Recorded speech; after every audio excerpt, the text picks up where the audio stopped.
Welcome, everybody.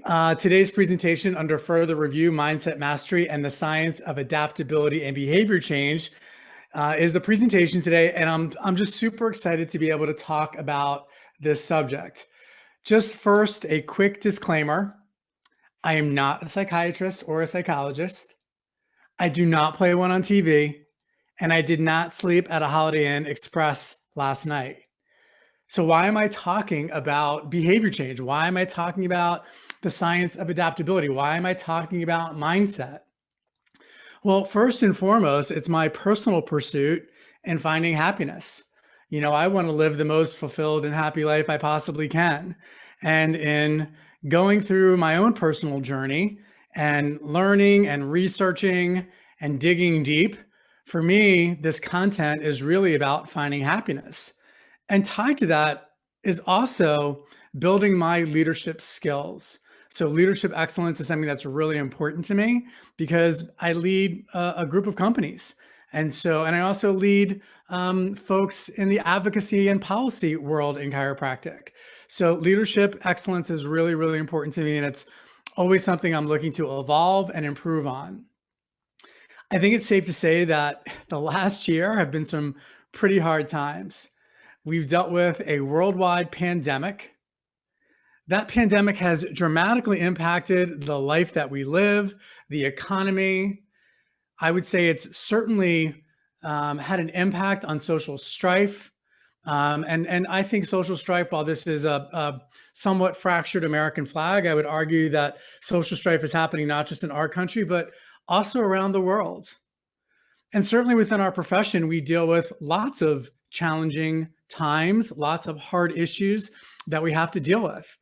Here is a slide that demonstrates that our national organizations, both the ACA and the ICA, are dealing with the issue of Medicare cuts in reimbursement and how that impacts our profession, not just from Medicare, but all the downstream effects of what other payers could do to us if, in fact, Medicare cuts their fees. And we know just from the data, just from the chiropractic economics survey on reimbursement, that certainly reimbursement has not grown over the last 6 years. In fact, in 2020, the average reimbursement was the second lowest since 2014. So we've not seen reimbursements rise. And that is a huge challenge for us as providers as we try and navigate the cost increases of running our practices. So if there's ever a time to invest in mastering our mind, now is that time. So this is a no bullshit session. I'm not going to put crystals up against your brain or wave incense in the air. I'm not going to tell you that thinking positive will cause positive things to happen. Now, I think positive thinking is really important. I mean, there's good evidence in the positive psychology literature that thinking positive is critically important, but it's not just about thinking positively. It's also putting in the effing work. We've got to put in the work. It's not just about thinking, it's about behaving, it's about acting. So the concepts that we're going to be talking about today all come from behavioral science. Again, this is evidence-based content around how we truly can have mindset mastery. And today I'm going to be talking about 5 constructs. The first construct is Stoicism, made famous by Marcus Aurelius, but he was not the founder. I'll get into that in just a little bit. We're going to be talking about the behavioral constructs around personal and professional development based in neuroscience. We're going to be talking about the constructs in the science of adaptability. How can we become more adaptable as humans? We're going to be talking about how to create habits in our lives that actually not only drive change in our results, but actually can drive change into who we are as human beings. And lastly, we're going to be talking about the construct of grit. And grit obviously has become a much more popular topic of conversation over the last 5 to 10 years based on the science that exists around grit. And we'll dig into that a little bit deeper and also teach you ways that you can identify your level of grit as well.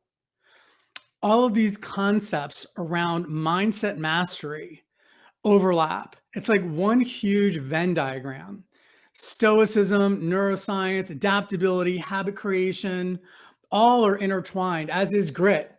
But the reason why grit is at the center of this diagram is because to have impact in all of these areas of construct is to not just learn about them, but to act on them and to act on them with perseverance and with passion.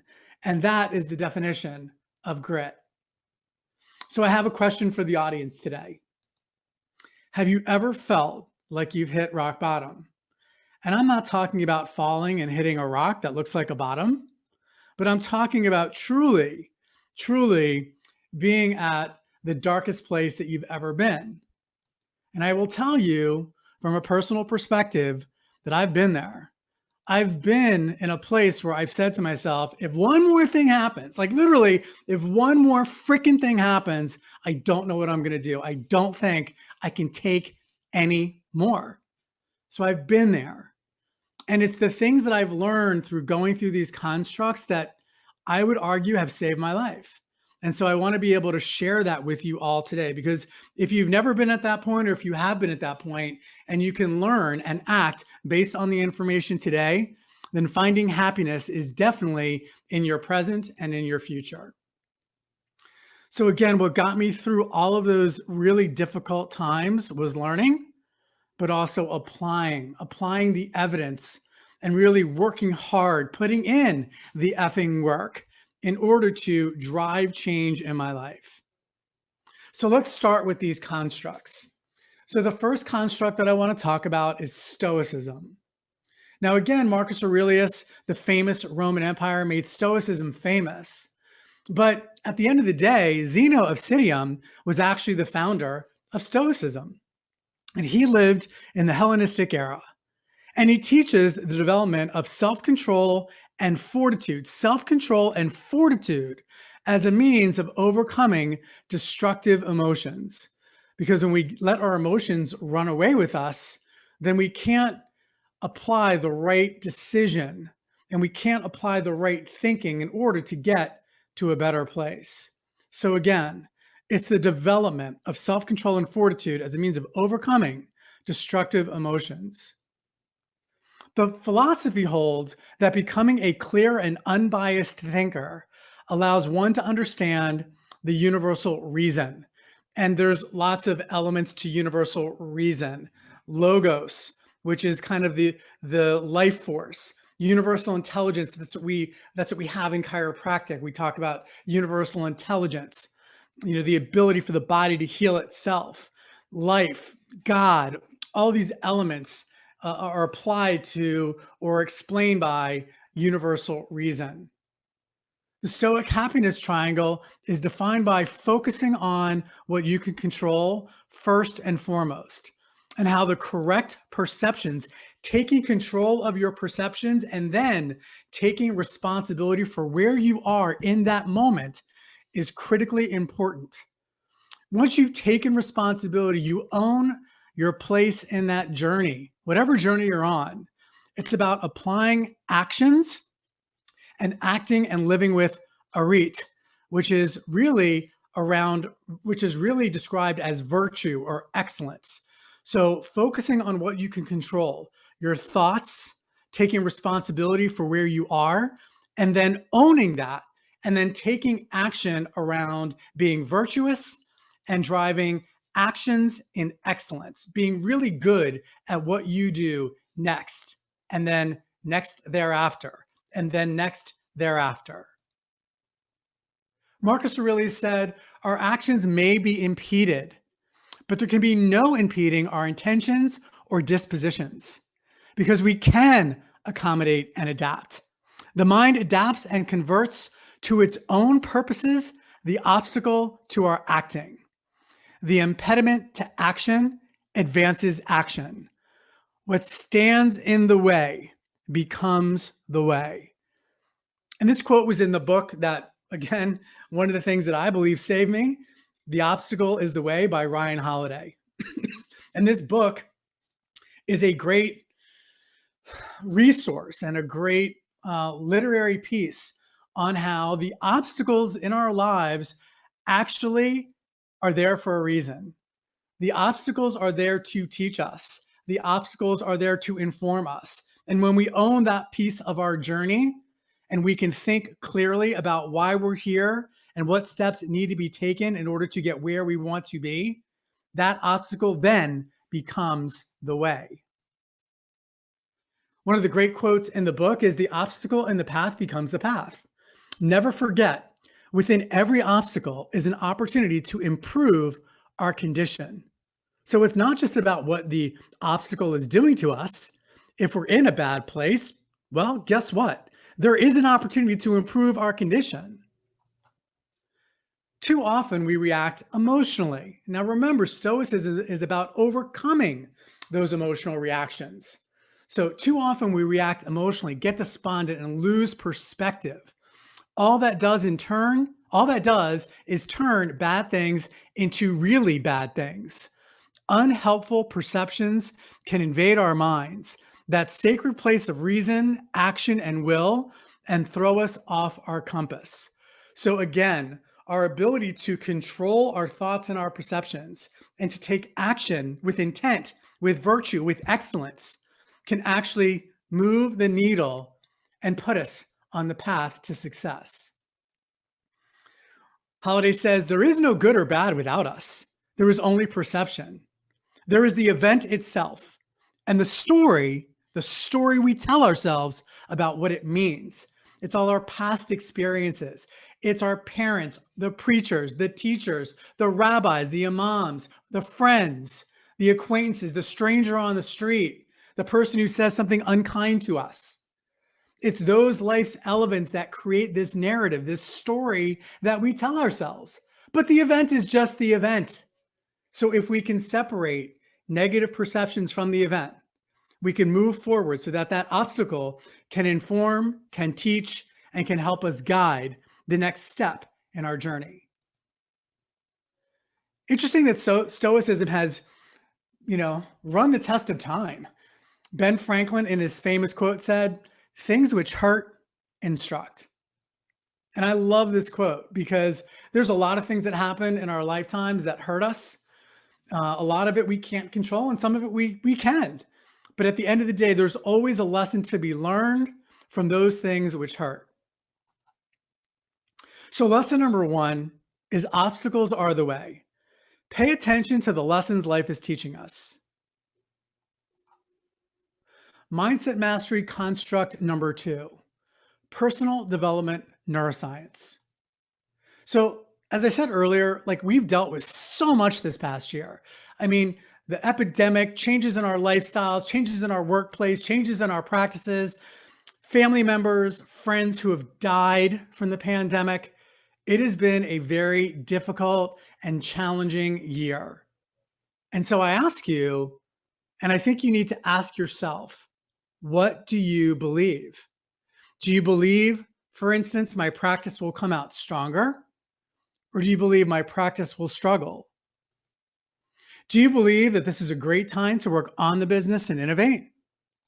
Or do you believe I'm so overwhelmed, I don't even know where to begin? Because what you believe matters, folks. What you believe matters. So everybody recognizes this dude on the right-hand side. That's Tony Robbins, right? Probably the most famous personal development expert that's ever walked this planet. But the guy next to him is a buddy of ours. His name is David Baer. And David Baer has really dug deep into the neuroscience around professional development. In fact, he runs this event that's on the left-hand side of the slide called the Powerful Living Experience. I've attended it. It's phenomenal. And Inc. magazine calls it one of the top 3 personal development events of the year. And I also read his book, Mind Hack, and went through his Mind Hack program. He's got an online course that I went through. David and I met through a mutual friend. We started talking about our businesses, our lives. He learned about what I was doing in the tech space. I learned about what he was doing in the personal development space, and we just hit it off. And he's like, "Take my course. Tell me what you think." I took it. I loved it. Again, one of those learning opportunities that changed my life. I talked about The Obstacle is the Way. That was a huge book for me. But going through Mind Hack was also a huge step for me in creating more happiness and success in my life. And David teaches again through the sound fundamentals of personal development neuroscience, and he has a construct of his own called the five primary drivers. And here's what the evidence says. We all have beliefs. And again, those beliefs can come from a variety of places. Again, preachers, teachers, our past experiences, all of that. And our beliefs drive our thoughts. Our thoughts drive our feelings. I think we all know that our feelings drive our actions.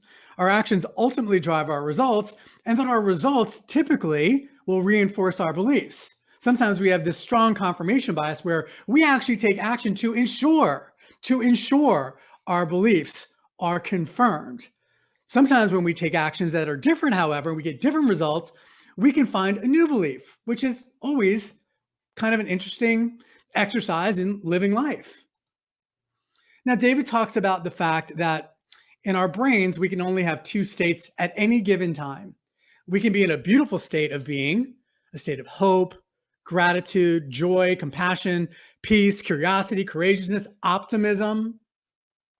Or we could be in a primal state, that fight or flight state, stress, anxiety, overwhelm, anger, impatience, jealousy, sadness, rage, all of those really negative emotions. So at any one time, our brain could be in one state, beautiful, or in a primal state. Now, if I had to ask the entire audience, like, what would you prefer? I would bet that 100% of the audience always wants to be in a beautiful state. But at times we do find ourselves in these primal states. So what about now? What about today? What about at this moment? Or before you got on this webinar, what state were you in? And what state are you in most of the time? And then there's different dimensions of our lives. In our personal life, we could be in a beautiful state the vast majority of times. In our professional or our business life, we could be in a beautiful state a minority amount of the time, or vice versa. But there's ways to break down the states that we're in based on the components of our lives and identify really where we can make improvements. But again, I want you to think about right now, overall, what state are you in? Because literally, the state that you're in, whether you agree with this or not, you'll find if you work on this, you will ultimately agree you're choosing your state. So what state of mind are you choosing? Are you choosing beautiful, or are you choosing primal? And look, guys, I know that there's always going to be some area of gray, right? We're transferring back and forth. It's fluid from beautiful to primal, and beautiful to primal, and primal back to beautiful. But at the end of the day, ultimately, we know that there's two extreme states that we're in, and the idea is to get to a beautiful state as much as possible. And can we choose to be in that state? Can we make a conscious decision once we are aware that we're in the primal state? Can we make a conscious decision to make a new decision? Because we do get to decide what state we're in. We have to recognize what state we're in, but then we get to decide if we want to stay there. This is all about making a new decision. And we have the conscious brain ability to do that. So let's do an example here. Let's say we're in a primal state. Let's say we have anxiety about our practice today. What are the steps you can take in order to move from a primal state to a beautiful state? And again, I'm not just giving you fish here. Like, I want to teach you how to do this so that you can eat for life, so to speak. So the first step is I want you to be still, because there's so much chaos going on in life and around us. When we deal with challenging times and we're in this primal fight or flight state, we're dealing with so much stimuli coming at us. We've got to find a way and or a place to be still. That place where we can actually let our brain kind of dump all of the beliefs and the thoughts and the feelings that we're having. Again, I think you can probably tell Ryan Holiday is one of my most favorite authors. He just came out with the book, Stillness is the Key. And he says we must cultivate mental stillness to succeed in life and to successfully navigate the many crises it throws our way. The less energy we waste regretting the past or worrying about the future, the more energy we'll have for what's exactly in front of us. Whatever you face, whatever you're doing will require, first and foremost, that you don't defeat yourself. Again, this is founded in Stoicism, and we use this step of stillness to get through the process of the 5 primary drivers. So step 2 is, now that you're still and you're letting your brain just be, identify your beliefs. So let's just say my belief is my practice is struggling and will continue to struggle. And I would argue that is a limiting belief. So my practice is struggling could be a very accurate assessment of the present time. Jim Collins in his book, Good to Great, talks about the importance of facing the brutal facts, but also knowing that you have the wherewithal to fight through it to get to a better place. So if you have a belief that your practice will continue to struggle, you've already limited yourself. We call that a limiting belief. But let's say this is where you're at right now today. So then the thought becomes, I don't even know where to begin. Like, I'm struggling, I've been struggling, it's going to struggle in the future. I don't even know what to do next. The feeling is I'm so overwhelmed and anxious about the future. Overwhelmed and anxious. And then the action is, maybe you do nothing.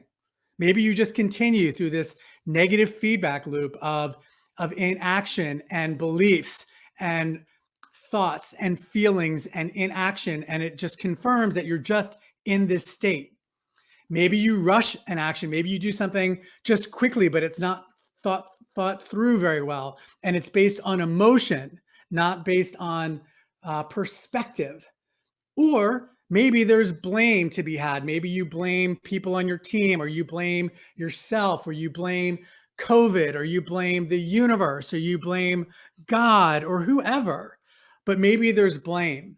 And those could be potential actions or inactions that you take.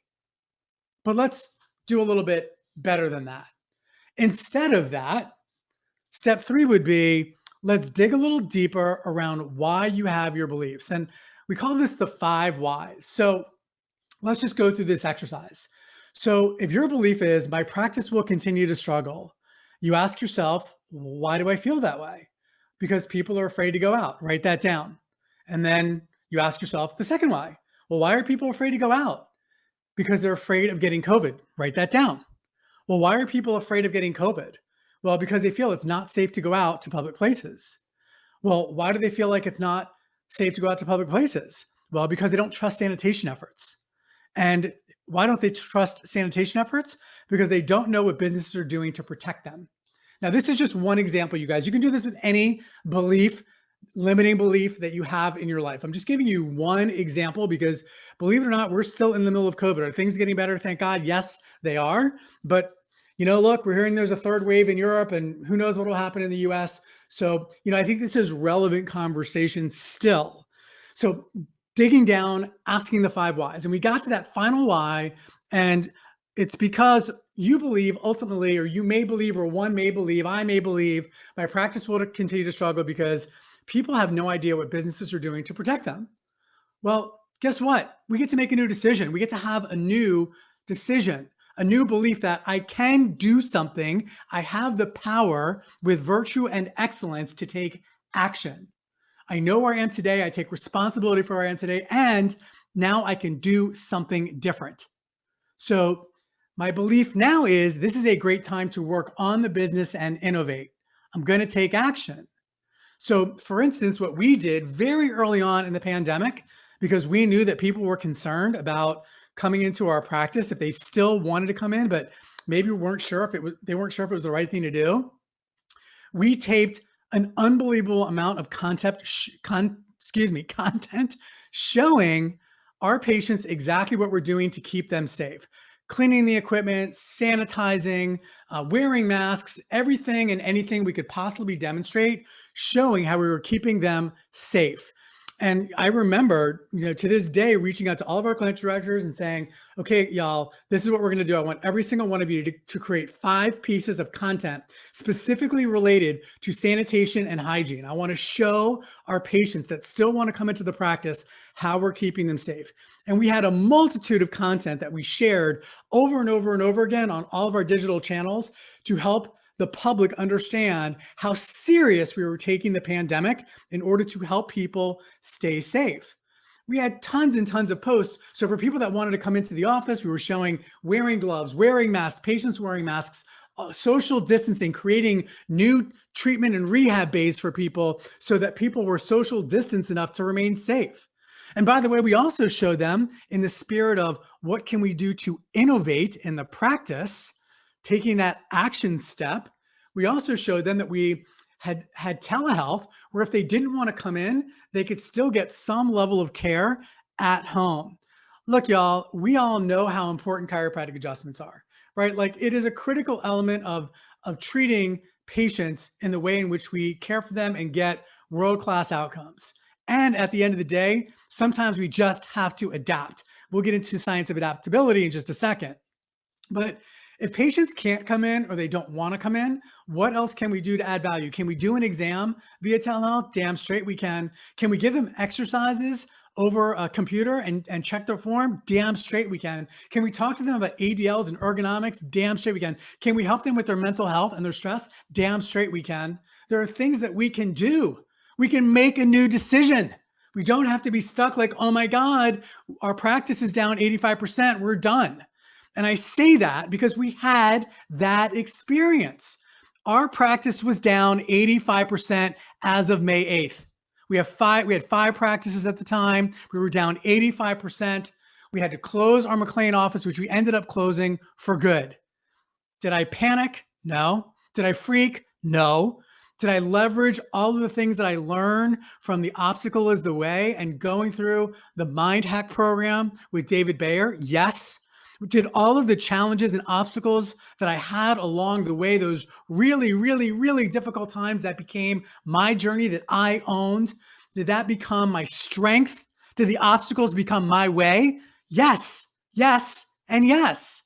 And so I was able to leverage those experiences and pull from those experiences and tell my team, you know what? We are down, but we will never be out. We are going to lead coming out of this crisis.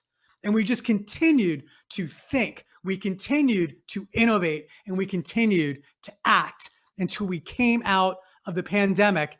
And guys, I am not lying about this. This is the absolute 100% truth. We are way stronger today than we were prior to the pandemic. I could do a whole nother webinar on the practice improvements that we made that like literally has changed our practice forever. Like forever, where we'll never go back to doing it the way that we used to do it. That would have never happened because of COVID.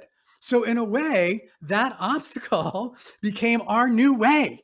And that was a really cool thing. So again, that would have never happened had I not had these previous really difficult experiences and not learned and then not applied. So I teach this stuff, not because I'm a psychologist or a social worker or even a life coach. I teach it because I'm sharing my experiences so that you can use the same resources to not just survive, but to thrive. Step 6, review your results. How are you doing? Are you making progress by doing these steps, by making a new decision, trying out these actions, looking at your results in the framework of the 5 primary drivers? And again, be wary of confirmation bias, because if you have a belief that, yeah, I'm going to do something, but I don't think it's going to work, the likelihood of it not working is really, really high. So again, you want to take emotion out of it. In the Stoic principles, you really just want to focus on what virtuous and excellent actions look like while understanding the obstacle that's in your way. And then you try something new. You identify the 5 whys, you get to the root cause of your belief, you think about ways that you can make improvements. I guarantee you, once you start to brainstorm those improvements, you're going to feel much more empowered. You're going to take action. You're going to review your results. You're going to pivot when necessary. And most importantly, you guys, you're going to be persistent. If the results are not what you want, you try again. You get your ass up off the ground and you try again. And if you fall again, you get your ass up off the ground and you try again. And you keep trying until you get to your destination. Okay. I'm only slightly passionate about this, as you can tell. So, mindset mastery lesson number 2. In summary, understand your beliefs. And for God's sake, if you're in a primal state, make a new decision. All right.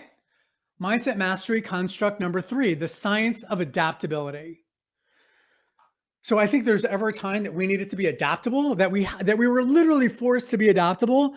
It was the past year and this pandemic.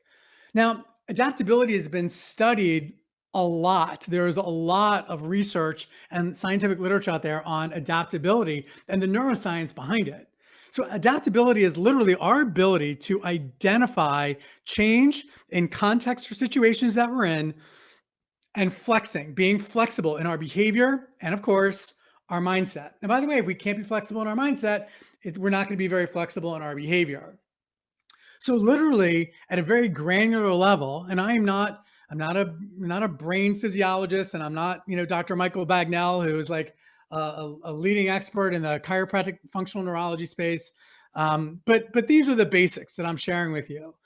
And so what happens in a situation that the context or the environment has changed, the hippocampus detects these changes in our environment and compares the current situation to those we've been in before, then communicates with the prefrontal cortex, which is our personality and behavioral control area.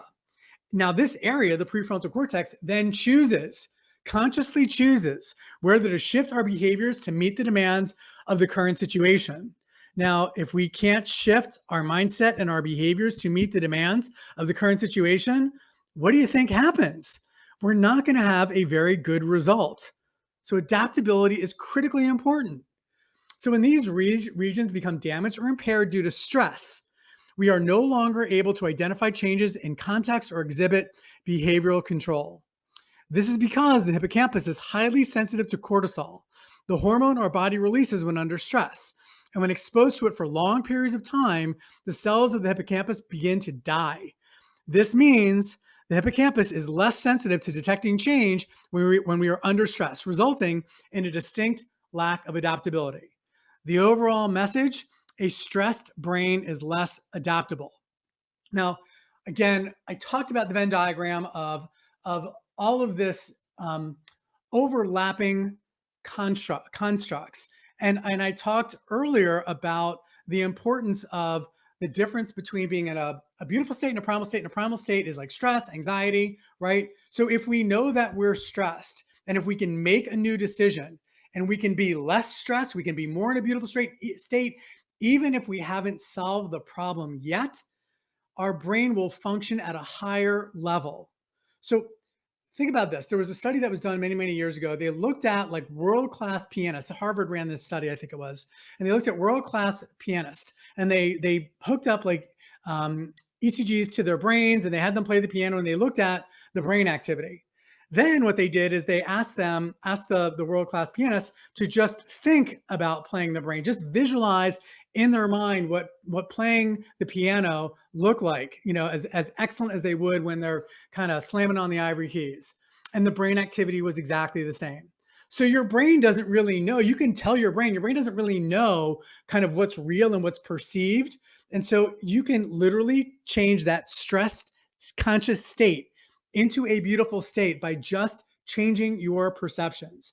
And again, physiologically, this is really important, because if you can move from a primal state to a beautiful state, even if you haven't solved the problem, but you're making a new decision that you will solve the problem, you're going to be much less stressed, and your brain will be much more adaptable. You'll be much more creative in being able to solve those challenges.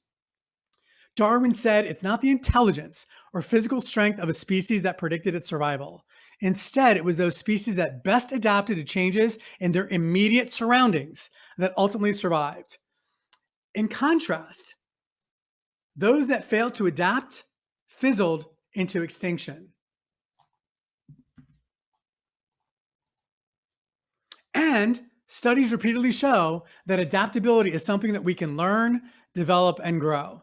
Now, there's a whole base of science around fixed mindset versus growth mindset. This is all of Carol Dweck's work that came out of Stanford. We don't have time to talk about it today, but I highly encourage you to check it out. But the idea that we're not in a fixed place on earth, that we can learn, develop, and grow, is core to the ideology around a growth mindset. So what are the benefits of being more adaptable? Well, we have improved relationships, We can adapt to the different challenges and stresses that we have and dealing with others and the stresses and challenges they're dealing with. We have improved performance, personal performance, and professional performance. Improved transitions. I actually put Brett Favre on here for a reason. I'm looking at this slide right now, and I apologize to you ladies out there. I should have had a female as either an athlete or a coach, and I'll change this slide to make it better next time. But the reason why I put Brett Favre on here specifically was because I heard Leroy Butler, who was a candidate to be inducted into the 2020 Pro Football Hall of Fame, and he was talking about his favorite quarterbacks. This was before the Super Bowl, and he's like, "Look." He's like, Tom Brady's the GOAT, right? He's the greatest of all time. He's like, but really, my favorite quarterback growing up or watching football as a kid was Joe Montana, who, P.S., by the way, was my favorite quarterback growing up. But he's like, one of the quarterbacks that I have, one of the most amount of respects for was Brett Favre, who we played with the Green Bay.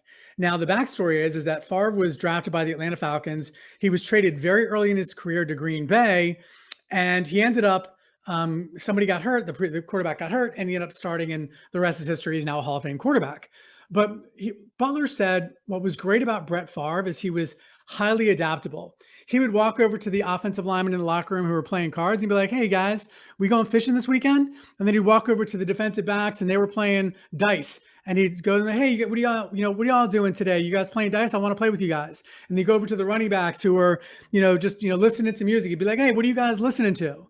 And so he was able to adapt his personality to deal with the transition of being in a new locker room with new players, new athletes, new personalities that he'd never dealt with before. And he literally got the loyalty of every single one of those players in the locker room. And when you're on a football field, you want that from your teammates. You want them literally going to battle for you. And that was one of the great characteristics of Brett Favre. He had this great level of adaptability, especially during transitional times. And he did it with the Vikings, and he did it with the Jets. He did it with all these other teams as well that made him successful at every level of the game. And then, of course, improve leadership. Again, this is something that I study all the time.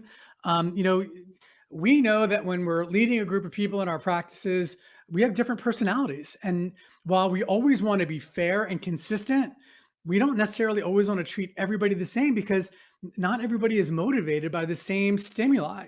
And so understanding and being adaptable to the personalities in the room is really, really important as it relates to improving your leadership skills. And then all of these things combined, better relationships, better performance, better transitions, better leadership skills, ultimately drive improved mental health. So how do you build your adaptability skill set? Again, we're going to go fishing here. First and foremost, develop greater self-awareness. Now, we know from the leadership literature that self-awareness is one of the most critical elements of being a good leader. Like if you don't know who you are, what your strengths are, and where your areas of opportunity are, and even where your blind spots could be, you're not going to be as effective as a leader. So there's lots of different tools that are out there that you can identify a greater level of self-awareness. Like the Myers-Briggs is famous. There's the DISC assessment as another really great tool, 5 dynamics. There's all kinds of tools that are out there to identify your personality type. There's something called strength finders, which can also tell you what your strengths are. But speaking of strengths, you don't want to overplay those over and over again, because then you never develop new strengths. So how would you be able to identify what your overplayed strengths are, those strengths that you go to over and over and over again? Well, one way to do it with your team is to do what's called a 360 evaluation, where your team can tell you either to your face as a group, anonymously through a survey monkey, exactly where your areas of opportunity are. So you can really do it with just 2 simple questions, like what are my strengths and what are the areas where I can improve the most to have the greatest amount of impact? So when you get that kind of feedback, you understand where you're overplaying your strengths and where you can develop new strengths that can enhance your ability to be a higher functioning leader and, quite honestly, a higher functioning human being. And then lastly, to build your adaptability skill set, you've got to be able to flex your behavior. Try something new by creating new and improved habits. And we're going to talk about the idea and the concept and the steps in science behind habit building. So again, in the spirit of this is a great time to work on the business and innovate, that's the new decision I'm making. One way to innovate is to add telehealth to the mix. We can We can be adaptable. We don't have to be like, oh my God, all of our patients are coming into the office and now they're not. Now what? One way to adapt, as an example, would be to add telehealth, which we did. And by the way, we had actually added telehealth several years earlier. We didn't use it very often, but when the pandemic hit, we were ready to roll. But when we saw patients dropping off the schedule, we immediately started to implement, ask patients if they wanted virtual consults, and they did. And it, first of all, most importantly, we were delivering value to patients that were scared out of their minds, didn't know what was going on, had pain, and didn't know where to turn. So we provided that resource for them. So from a clinical perspective, very important. From a human being perspective, just connecting with people during this time, really, really important. We talk about acting with virtue and excellence. That's what this is. It's like just staying connected to your patients because you give a shit, right? Just staying connected. And that really matters. And I know that for us, like our patients really appreciated that we cared enough about them to change our processes completely and now connect with them virtually. And ultimately, at the end of the day, doing that, being adaptable, allowed us to come out of the pandemic stronger. So mindset mastery lesson number 3, build your adaptability skill set, take action, pivot when necessary, and be persistent. All right, guys. We have about 17 minutes left, maybe a little bit less in case there's any Q&A, but mindset mastery construct number 4 is habit building. So this is BJ Fogg. He's the director of Persuasive Tech Lab at Stanford University. He's a scientist who studies the intersection of human behavior and technology. Now, for those of you that know me, you know that I love this guy. This guy is unbelievable. He's got a really amazing TED Talk. I highly encourage you check it out. But he is all about how to create tiny habits to build a new life. And he says, when you know how to create tiny habits, you can change your life forever. There was another author, James Clear, who wrote the book Atomic Habits, who references BJ Fogg's work a ton. And in one of his talks, he says, you know, when you change enough of those tiny little habits, when you change enough of those atomic habits, you don't just change your life, you actually change the person that you are. Now, just sit with that for a second. Be still. When you change habits consistently and persistently, you don't just change your situation. You don't just change your life. You actually change the person that you are. That's some powerful shit. So when you think about like, if I create this habit or when I create this habit, I'm going to go from being not very fit to very fit. If you change a habit to not drinking every night to never drinking again, you're no longer an alcoholic. You've changed the person that you are. When you go from being a reactive leader who screams at their employees and figuring out tiny habits along the way, like taking a deep breath every time you want to react as a tiny habit, really simple, and then you build on that, you not only change your leadership skills, you've changed your culture, you've changed your practice, you've changed your situation in life, and you've changed the person that you are. So I want you to think about that because that is some powerful, powerful shit. So in his construct and his research, what he's found is that behavior, creating these little habits, behavior is the combination of motivation, ability, and a trigger that drives the behavior. So we've got motivation on one axis, the y-axis. We've got ability on the x-axis. So when the ability is easy to do and your motivation is low, the trigger required to activate the behavior is really low, right? Like if it doesn't take much and I'm, and even if I'm, not highly motivated, but if it doesn't take much, guess what? Like I can do that little simple thing. But if it's hard to do, then the motivation needs to be a lot higher in order for the trigger to work. And you can just see that activation threshold curve.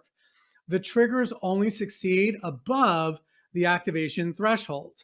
So this is an example of creating tiny habits. Actually, let me go back for 1 second, because in his TED Talk, BJ Fogg talks about his tiny habit.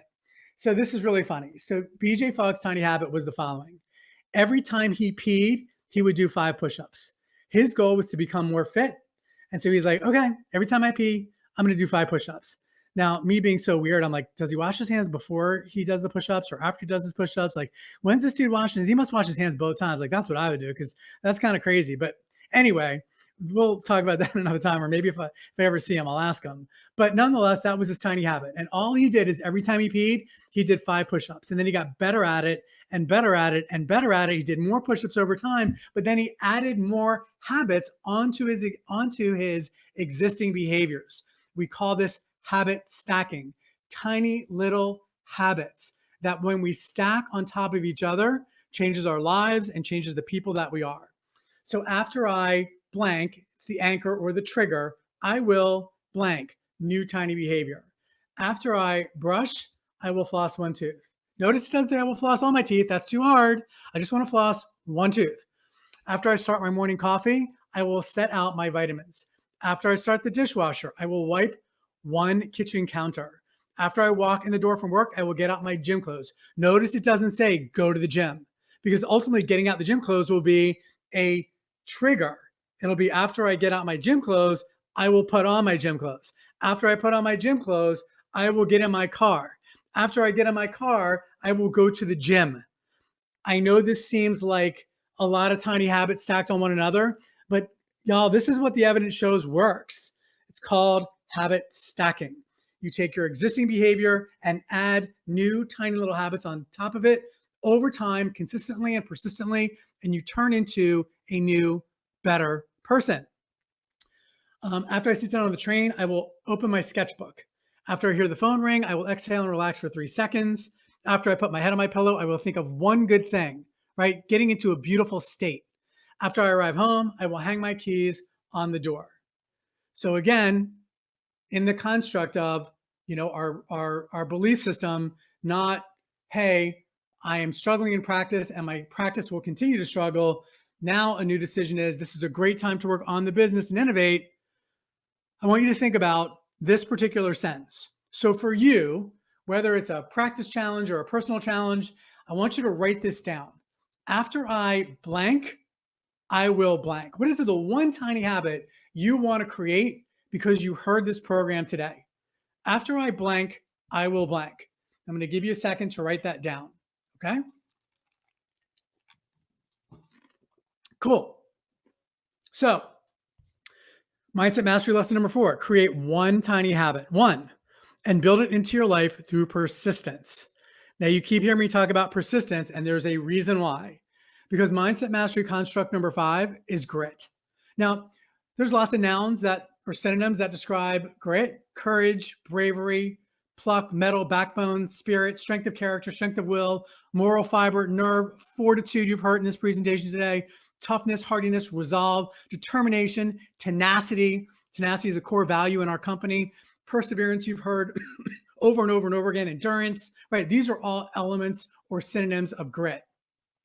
But from a scientific perspective, grit is technically the intersection of passion and perseverance. When people are passionate about something and they're willing to persevere,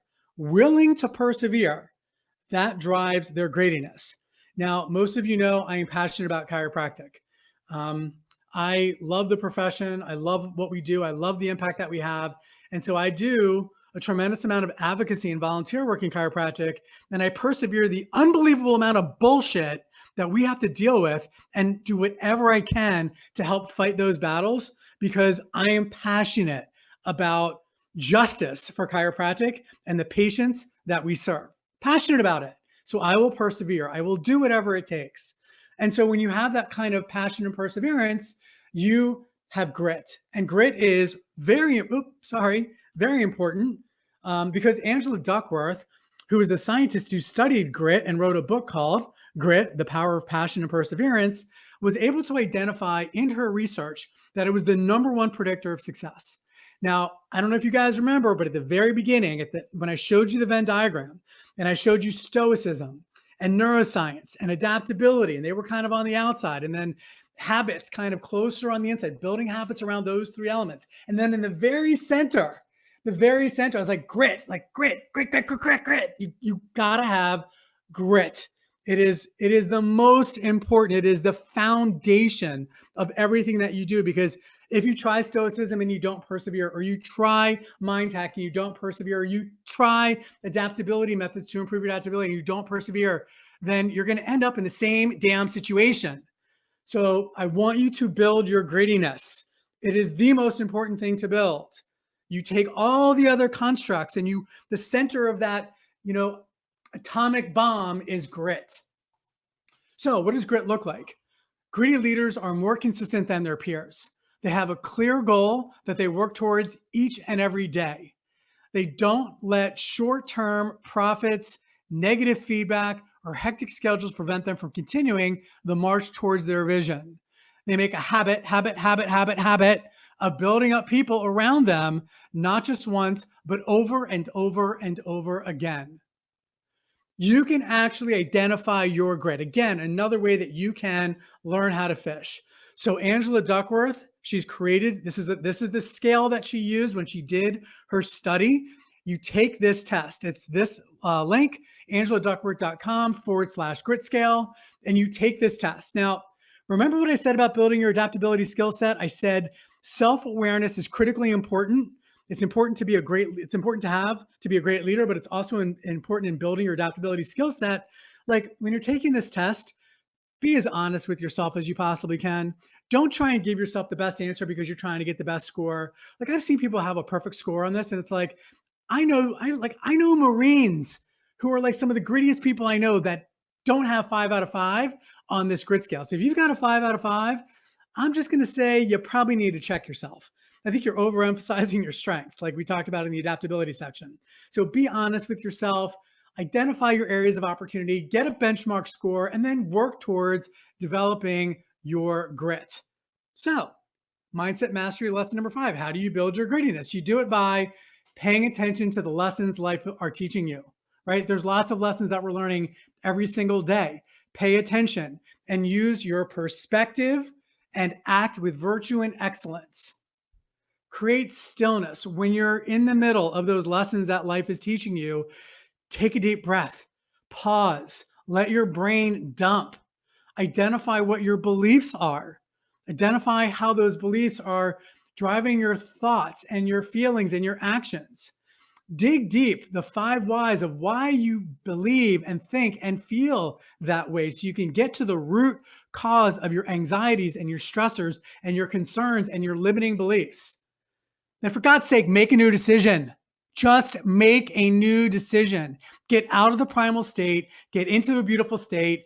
It's kind of like fake it before you make it, but just do your best to identify the root causes through the 5 whys, get a better understanding, get clearer perspective, and then make a new decision. And when you empower yourself and your brain to make a new decision, you will move from a primal state into a beautiful state. Build your adaptability skill set with the ways that we discussed earlier, creating these tiny habits over and over and over again. Start with 1, but then build 1 at a time so you habit stack, and persevere with passion. I know you can do it. If I can do it, you all can definitely do it.